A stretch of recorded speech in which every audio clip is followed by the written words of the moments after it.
नमस्कार दोस्तों। National health mission Uttar Pradesh यानी एनएचएम यूपी से पीएचएन ट्यूटर के लिए एक नया नोटिफिकेशन जारी किया गया है। इसे आप 11 अगस्त 2022 से अप्लाई कर सकते हैं और 21 अगस्त 2022 तक अप्लाई कर पाएंगे।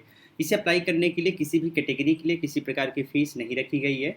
साथ ही साथ एज की बात कर लेते हैं तो यहाँ मिनिमम एज की कोई बाध्यता नहीं है, बट आपको ध्यान रखना है कि आपकी एज 40 वर्ष से कम ही होनी चाहिए, इससे ज़्यादा नहीं होनी चाहिए और आपकी एज कैलकुलेट की जाएगी 1 जुलाई 2022 के अनुसार। बात करते हैं एज रिलैक्सेशन की, तो अगर आप ओबीसी नॉन क्रीमी लेयर में आते हैं तो 3 वर्ष आपको एज में छूट दी जाती है, जबकि अगर आप एससी एसटी में आते हैं तो 5 वर्ष एज में छूट दी जाती है। वहीं अगर आप दिव्यांग श्रेणी में आते हैं, दिव्यांग में जनरल में हैं तो 10 वर्ष छूट है, दिव्यांग ओबीसी में है तो 13 वर्ष छूट है और अगर आप दिव्यांग के एससी एसटी कैटेगरी में आते हैं तो 15 वर्ष आपको एज में छूट दी जाएगी। कुल 100 पोस्ट है जिसके लिए नोटिफिकेशन जारी किया गया है, जिसमें ओबीसी के लिए 55 पोस्ट है, एससी के लिए 41 पोस्ट है, एसटी के लिए 4 पोस्ट है। पोस्ट का नाम है public health nurse tutor.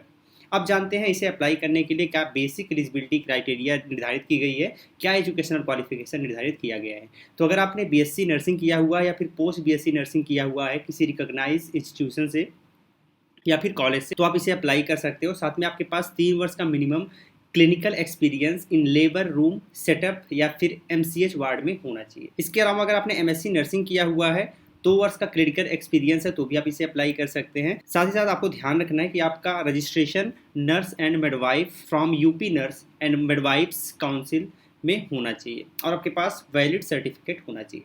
Salary की बात कर लेते हैं तो पर मंथ आपको 35,000 रुपये आपको सैलरी दिया जाएगा। इसके साथ यहाँ पे ये कुछ डॉक्यूमेंट्स हैं जो कि आपको अपने पास उपलब्ध रखने हैं, जैसे हाई स्कूल की मार्कशीट, 12th की marksheet, BSc nursing marksheet, post BSc nursing marksheet या फिर एमएससी नर्सिंग मार्कशीट, ये आपके पास होनी चाहिए। इसके साथ रजिस्ट्रेशन सर्टिफिकेट आपसे मांगा जाएगा nurse and midwife from UP nurse and midwives council का। इसके साथ आधार कार्ड, एक्सपीरियंस अगर आपके पास है तो एक्सपीरियंस सर्टिफिकेट आपको देना पड़ेगा।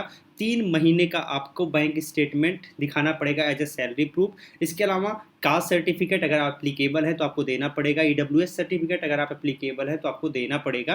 फोटोग्राफ एंड सिग्नेचर भी आपके पास होना चाहिए। तो ये बेसिक डॉक्यूमेंट्स है जो आपको दिखाने पड़ेंगे। इसमें किसी प्रकार का एग्जाम नहीं होगा, तो ये भी आपको ध्यान रखना है। अगर आप अप्लाई करना चाहते हैं तो अप्लाई नाउ के राइट साइड में क्लिक हियर पे क्लिक करके अप्लाई कर सकते हैं। इसके नोटिफिकेशन को यहाँ पे क्लिक करके डाउनलोड कर सकते हैं। हमारे टेलीग्राम ग्रुप से आप यहाँ से जुड़ सकते हैं, जिससे आपको समय समय पर अपडेट मिलते रहेंगे। ऑफिशियल वेबसाइट आप यहाँ से इसकी देख सकते हैं। गाइस, इस वेबसाइट को प्राप्त करने के लिए आपको गूगल में सर्च करना पड़ेगा www.alagclasses.com, तो हमारी वेबसाइट मिल जाएगी। वहाँ पर आपको ये आर्टिकल मिलेगी जहाँ से आप इसे अप्लाई कर सकते हैं, या फिर सीधे आप इसी वीडियो के कमेंट या फिर डिस्क्रिप्शन को चेक करेंगे तो वहाँ पर भी इसकी लिंक आपको मिल जाएगी। वहाँ से सीधे क्लिक करके आप इस पेज पर आ सकते हैं और इसे अप्लाई कर सकते हैं। फिर मिलते हैं एक नई वीडियो में, तब तक के लिए जय हिंद।